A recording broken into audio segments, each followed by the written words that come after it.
34장 전체는 이스라엘의 목자에 대한 예언입니다. 2절 말씀에 인자야 너는 이스라엘의 목자들에게 예언하라. 이 예언을 받는 대상이 이스라엘의 목자들이에요. 이 목자가 누구입니까? 목자는 양을 치는 사람들을 목자라고 부르죠. 성경에 나타난 이 목자는 비유적으로 하나님을 의미하기도 하고 또 예수님을 의미하기도 합니다.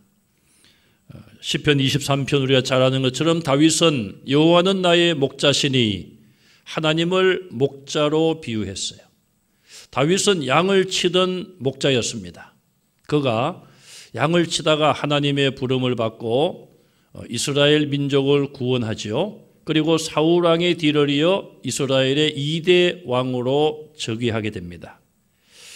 우리말에도 개천에서 용났다 그런 말이 있는데 정말 이 다윗은 그 많은 형제들 가운데 막내 아들, 누구도 관심을 두지 않는 막내 아들이었지만 하나님께서 그를 이스라엘의 왕으로 선택하시고 그에게 나라를 맡기셨죠.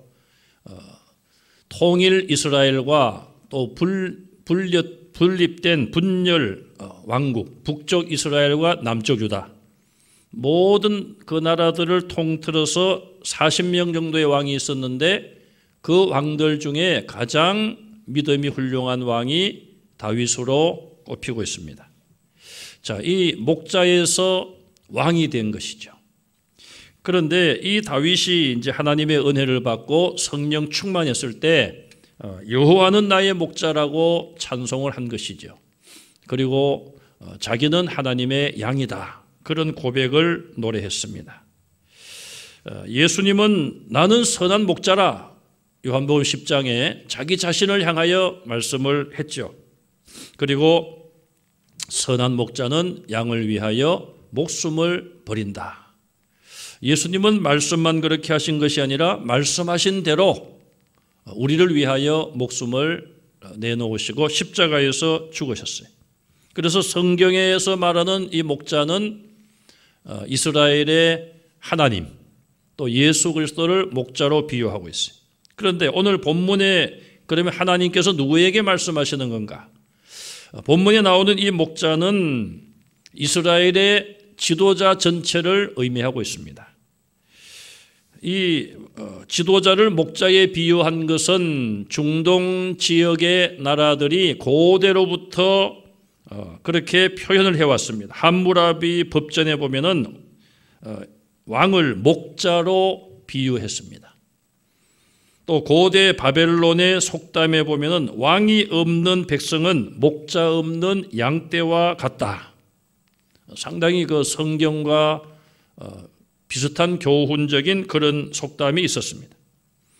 자, 이런 것을 볼 때에 본문에 나오는 이 목자는 이스라엘의 지도자들, 왕을 비롯한 영적인 지도자, 또 정치적인 지도자, 또 교육의 지도자, 그런 모든 사회의 지도자들을 목자로 말하고 있습니다. 그것은 이스라엘뿐 아니라 그 고대 근동 사람들의 정치 철학을 엿볼 수가 있는 비유죠. 왕을 목자에 비유했다. 그러면은 어떤 왕이 훌륭한 목자일까요? 그것은 훌륭한 목자를 생각하면 되는 것입니다. 훌륭한 목자는 누구입니까? 양이 필요한 것을 공급해주고 양에게 편안함을 주고 양을 지키고 그것이 좋은 목자죠. 또 그렇게 하는 왕이 좋은 지도자라 그렇게 말하고 있습니다. 양떼가 위기를 만나게 되면은 이 목자는 어떻게 합니까? 자기 양떼를 지키기 위하여 생명을 걸고 싸웁니다. 그래서 이 지도자는 무엇보다도 자기 백성들을 지켜야 되는 것이죠. 그래서 옛날에 전쟁을 하게 되면은 이 왕이 직접 말을 타고 이 전선 최전방에 나가서 전쟁을 지휘하기도 했습니다. 다윗 왕도 처음에는 그렇게 전쟁을 지휘했어요. 나중에 이제 좀 몇 년 지나서 이제 나라가 부강해지고 배가 부르니까 이 다윗 왕은 전쟁터에 나가지 않고 왕궁의 옥상을 거닐다가 그렇게 방심하는 사이에 이제 유혹을 받아 범죄하는 일이 있었죠.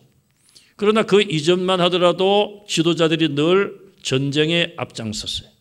여호수아가 가나안 땅을 들어와 점령할 때도 마찬가지였습니다.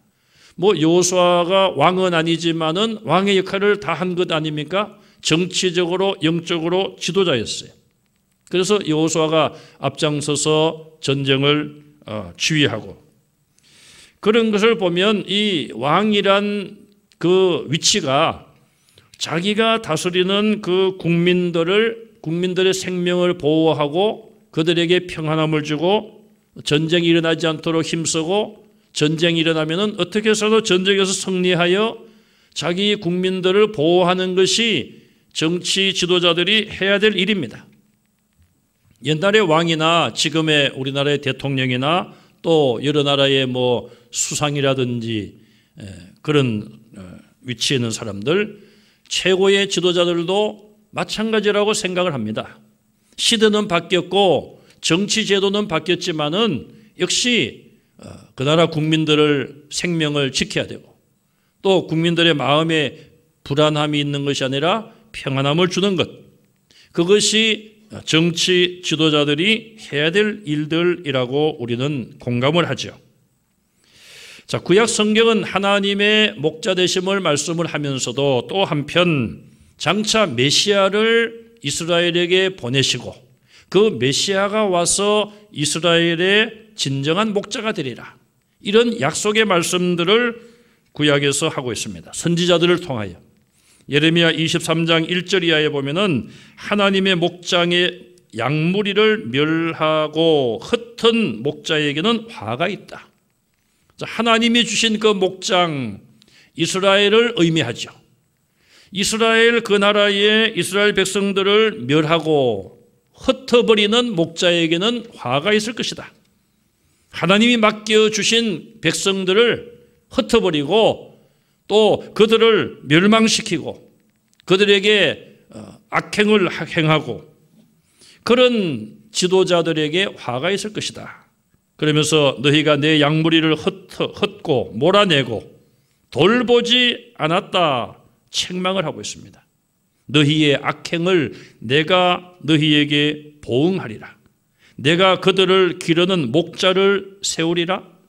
다윗의 한 의로운 가지를 일으키리라. 그가 왕이 되어 세상에서 공평과 정의를 행할 것이고 구원과 평안을 주리라.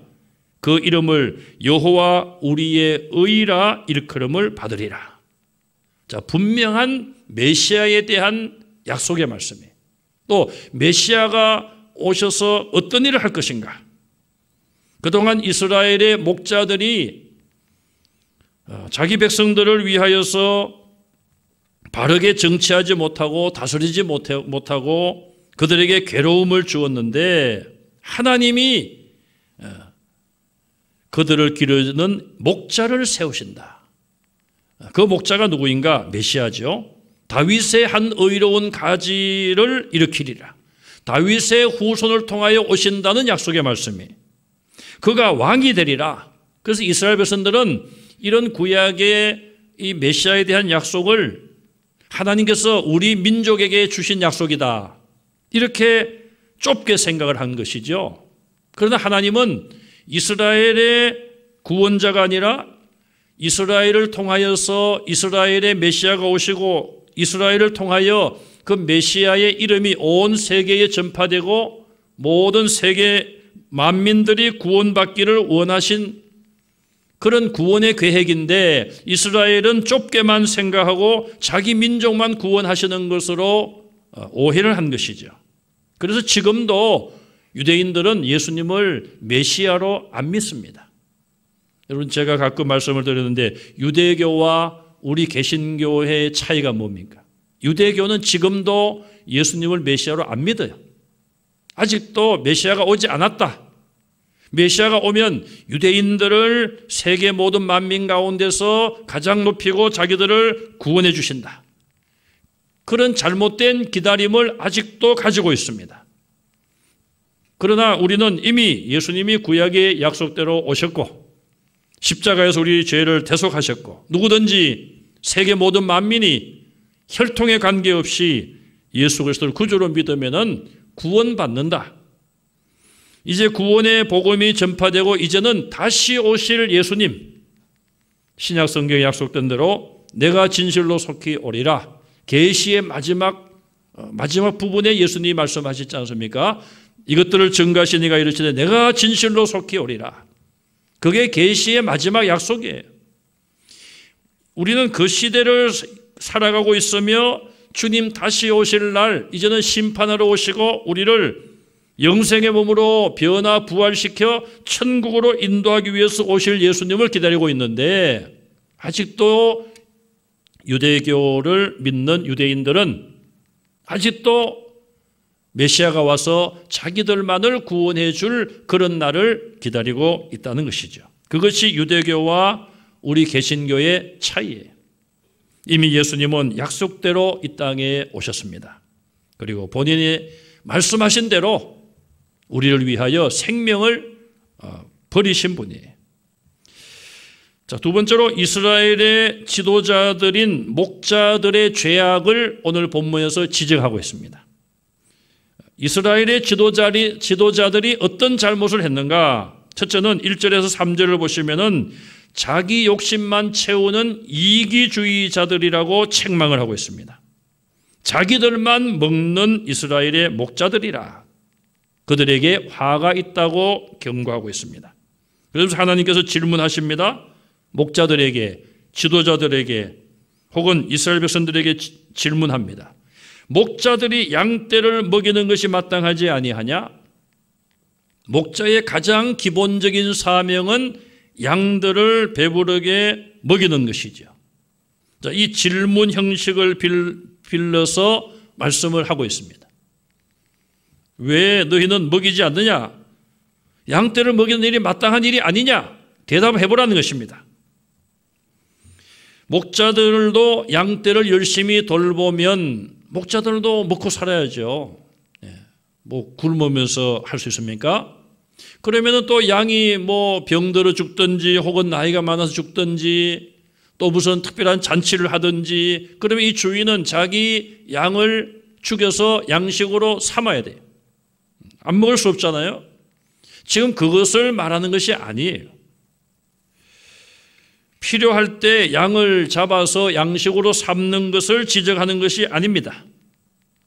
양떼들을 아예 돌보지도 아니하고 무조건 양을 잡아서 자기 배만 불리고 또 그 양을 잡은 그 양털로 옷을 만들어서 입고 다니는 그것을 지적하고 있는 것입니다. 양떼는 돌보지 않고 자기 배만 채우는 이기주의자들, 그들을 비판하고 있는 것입니다. 두 번째, 이스라엘의 목자들은 자기 책임과 사명을 다하고 있지 않다 책망하고 있어요. 목자의 사명은 양들을 돌보는 것입니다. 배고플 때 먹이고 병들었을 때 치료해주고 맹수가 공격을 해오면은 나가서 싸워서 자기 양들을 지켜야 되는 거예요. 가축을 길러보신 분들은 아마 그런 걸 느꼈을 거예요. 뭐 수백 마리, 수천 마리 되어도 마찬가지겠습니다만은 가축을 길러보신 분들은 뭐 하루 이틀이 아니라 한 달, 두 달, 또 몇 년 이렇게 기르면은 가족 같잖아요, 가족. 요즘 그래서 애완견이 아니라 뭐라고 합니까? 반려견이라. 평생 죽을 때까지 함께 한다. 옛날엔 반려자, 인생의 뭐 반려자, 남편과 아내, 그렇게 말해요. 요즘은 이제 동물들, 그런 동물들에게도 뭐 반려견이다. 그런 말을 쓰고 있어요. 가축을 길러보시면은 그 가축이 가족처럼 느껴지게 되는 것 아닙니까? 저도 학교 다닐 때 가축을 좀 길러봤어요. 그냥 뭐 재미로요. 토끼도 길러보고, 또 닭도 길러보고, 참, 학교 갔다 와서 이제 토끼뿔을 좀 이렇게 낫으로 이제 배에 와가지고 토끼에게 먹이기도 하고 닭에게 모이를 주기도 하고 제가 어느 날 학교를 갔다 왔는데 닭이 비실비실 하더라고요. 여러분, 닭이 이렇게 낮에도 잠을 자면은 무슨 신호입니까? 이제 죽는 신호예요. 그래서 제가 이렇게 몸을 이제 이렇게 다 살펴봤어요. 어디가 문제가 있는가. 그랬더니 목이 좀 이상해요. 그래서 자세히 봤더니 목에 구멍이 이렇게 생겼어요. 네.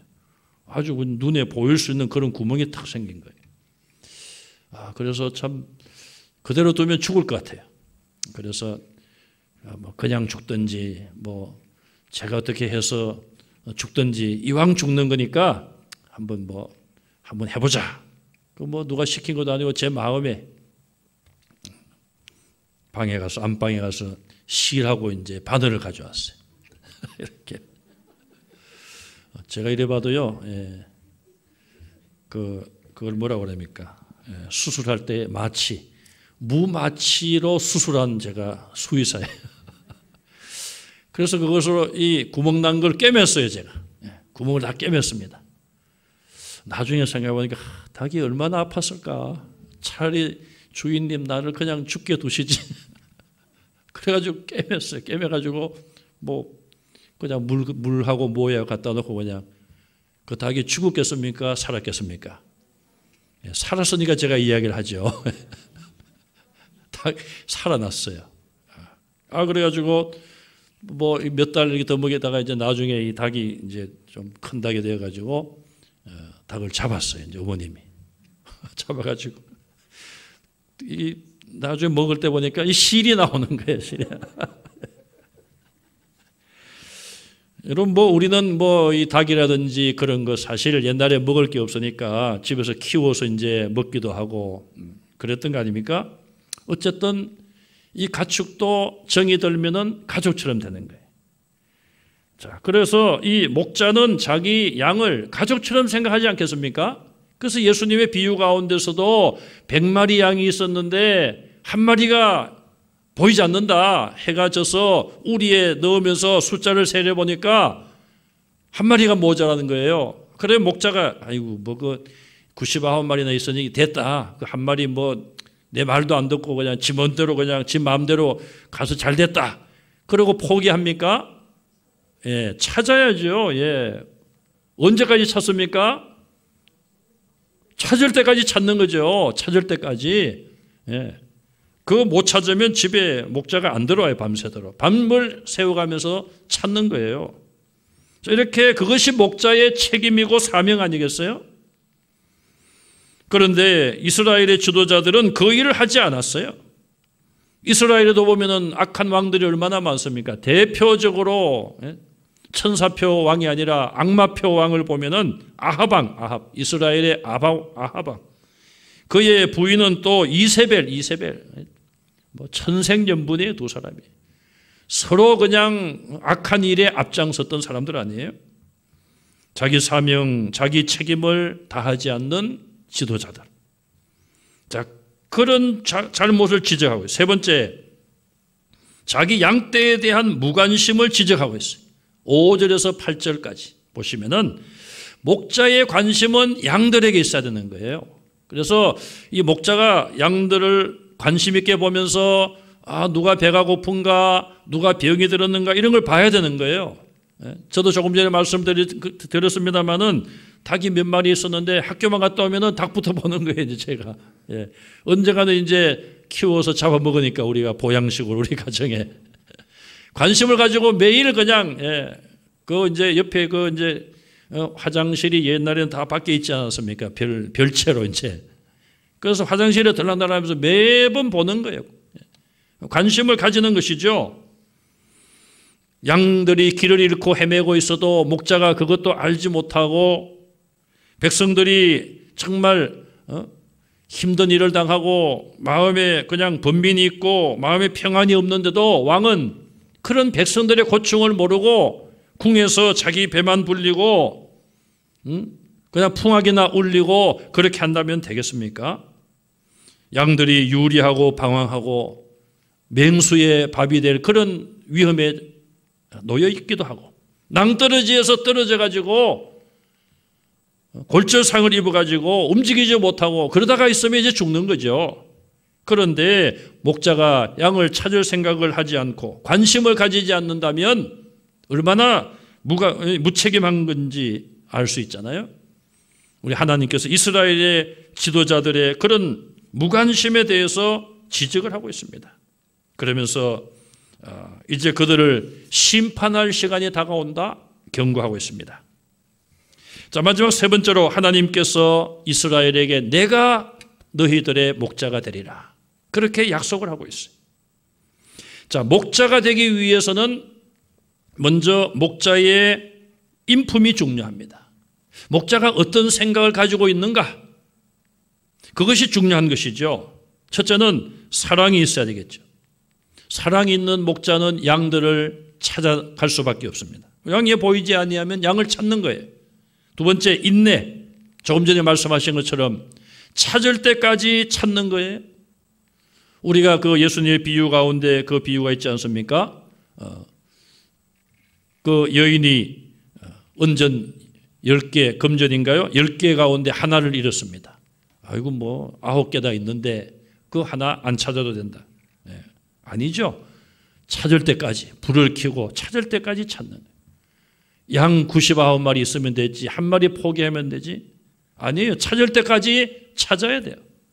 아들 둘 중에 작은 아들이 아버지 재산을 다 챙겨서 먼 나라에 갔습니다. 내가 죽기도 전에 재산을 다 달라고 해서 나를 배반하고 가버린 아들, 아유 잊어버리고 말지. 그런 배은망덕한 아들이 있느냐? 아버지가 그런 마음을 가졌습니까? 아니에요. 날마다 해가 질 때가 되면 내 아들이 돌아올까 기다리고 있는 것이죠. 찾을 때까지, 올 때까지 기다리는 인내. 그것이 목자가 가져야 될 인품이에요. 능력이 있어야 됩니다. 양이 위험에 처했을 때에 양을 구해낼 능력이 있어야 되는 거예요. 용기가 있어야 됩니다. 다윗은 자기 아버지가 맡긴 양을 치면서 곰과도 싸워서 이겼고 사나운 사자와도 싸워서 이겼고 그들의 입에서 아버지의 양을 구해냈다 그런 고백을 하지 않습니까?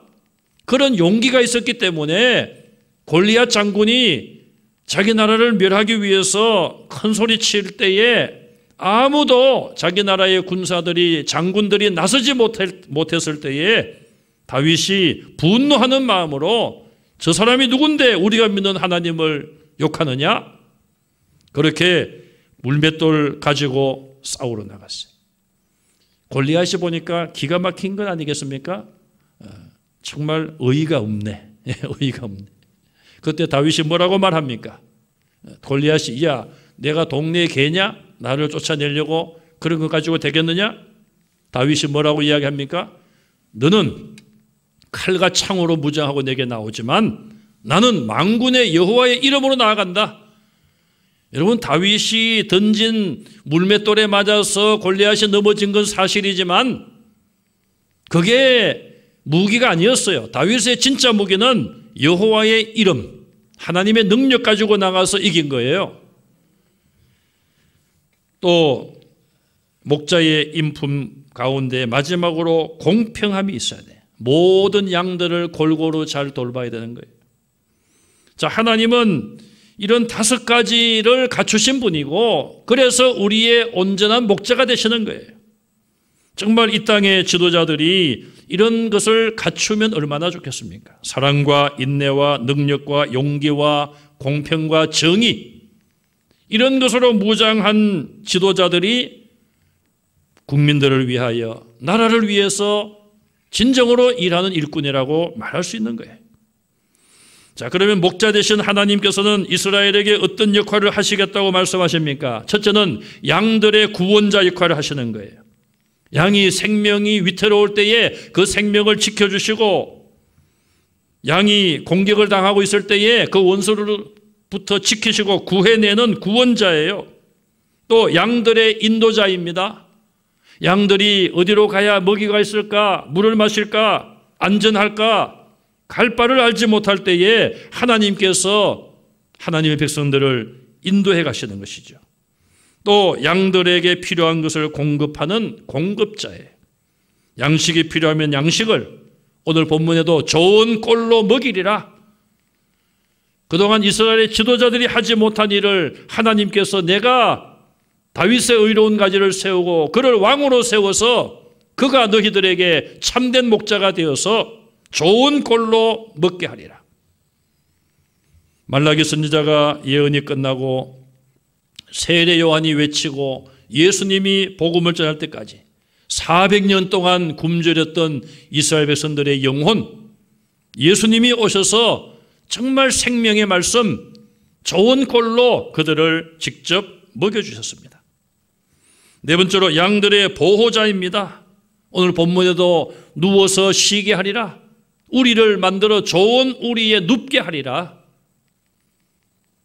양들이 목자가 없으면은 누울 수도 없고 평안하게 잠을 잘 수도 없어요. 왜? 언제 사나운 짐승이 와서 자기들을 해칠까? 사망의 엄침한 골짜기를 지나면서 평안함을 가질 수가 없지만 목자가 있으면은 아무것도 염려하지 아니하고 평안하게 누워서 쉴 수 있는 거예요. 마지막으로 하나님은 이스라엘의 치료자이십니다. 16절에 보시면 상한 자를 싸매어 주시고 병든 자를 강하게 회복시켜 주시고 그동안 살찌고 강한 자, 자기 배만 채운 자들, 그런 자들은 없애고 정의대로 그것들을 먹이리라고 말씀하고 있습니다. 선한 목자 되신 예수님은 우리를 사랑하셔서 이 땅에 오셨고 십자가에서 대신 죽으심으로 우리를 구원의 길로 인도하시고 내가 세상 끝날까지 너희와 항상 함께 하리라. 그 약속대로 오늘도 양인 우리를 지키시고 우리와 함께 하심을 믿으시기 바랍니다. 또 우리를 향한 인내를 가지고 계십니다. 언제까지? 회개하고 돌아올 때까지 흩어지고 주님을 멀리 떠난 자들이 돌아오기를 기다리고 계십니다. 또 우리가 위험을 당할 때에 전능하신 능력으로 우리를 지켜주십니다. 사탄의 권세를 물리쳐 주시고 주님의 능력으로 우리를 보호해 주십니다. 또 우리 주님은 우리를 공평하게 대우하십니다. 우리는 이런 예수님을 목자로 우리가 삼은 것이 얼마나 감사한지 모릅니다. 그래서 예수님을 목자로 진정으로 믿고 의지하기만 하면 이제는 더 이상 유리하거나 방황할 필요가 없습니다. 세상에서 방황하던 우리를 예수님께서 우리를 불러주시고 선한 목자가 되어주셨습니다. 자, 이런 예수님을 나의 목자로 믿고 따라가며 그 목자의 음성을 듣고 그 목자의 음성을 즐겨하는 성도들이 되시기를 바랍니다. 그래서 험한 세상, 또 지금 우리가 얼마나 지금 어려운 시기를 지나가고 있습니까? 이 고난의 때에 목자 되시는 주님께서 저와 여러분들에게 참된 평안 주심을 믿으시고 우리 끝까지 주님만을 의지하시고 또 우리가 함께 모여서 남은 시간도 주님의 이름으로 간구할 때에 우리의 간구를 하나님이 들으시고 응답해 주실 줄로 믿습니다. 우리는 이 땅의 지도자들을 위해서도 기도해야 됩니다. 오늘 본문에 나온 말씀처럼 하나님, 이 땅의 지도자들이 영적으로 교회 지도자들뿐 아니라 정치, 교육계, 모든 사회 전반적인 분야의 지도자들이 정말 이런 선한 목자들이 되게 해 주십시오. 자기 배만 채우는 자들이 아니라 정말 어려운 국민들을 위하여서 헌신하고 섬기고 수고하는 사람들이 되게 해 주십시오. 그렇게 기도하시기를 간절히 바랍니다. 제가 지난번에도 말씀을 드렸습니다만 저는 정말 그런 간절한 소망이 있습니다. 이 나라의 대통령들이 앞으로는 내가 은퇴하고 나면, 내가 대통령직에서 물러나고 나면은 나는 나를 지켜주거나 그럴 필요가 없다. 정말 그렇게 좀 선언하면 좋겠어요. 나는 재단을 만들지 않겠습니다. 정말 나는 정치 자금이라든지 또 그런 것들을 나는 받지 않습니다. 정말 그런 국민들을 위한 그런 지도자들이 누가 되든지 간에 좀 그런 지도자들이 나와서 우리나라의 이런 잘못된 지도자의 모습이 사라지고 정말 국민들을 사랑할 수 있는 그런 지도자들이 나타날 수 있도록 우리가 기도해야 됩니다. 정말 그런 나라가 될 때에 참 어떤 나라를 보면요, 그 나라 최고 정치 지도자가 자전거를 타고 출근을 하더라고요. 못 사는 나라라서 그런 줄 아세요? 우리보다 잘 사는 나라예요. 유럽의 어떤 나라, 그 나라 수상이 자전거를 타고 출근을 하더라고요. 자전거를. 그리고 그분이 이제 자기 수상 관전가요? 집무실에 들어오다가 커피를 쏟았는데 이렇게 자기가 커피를 들고 오다가 쏟았어요. 그러니까 그 직원들이 달려와서 닦으려고 하니까 아우 놔두라고, 내가 그런 일이니까 내가 하겠다고 직접 이렇게 닦더라고요. 참 그런 지도자들을 가지고 있는, 그런 지도자가 있는 나라의 국민들은 얼마나 행복할까, 참 그런 생각을 해봅니다. 참 이런 우리의 어떤 소망이 우리가 열심히 기도하면 또 이루어질 줄로 저는 믿습니다. 그렇게 되면 정말 이 나라가 변화되리라, 그런 소망을 가집니다.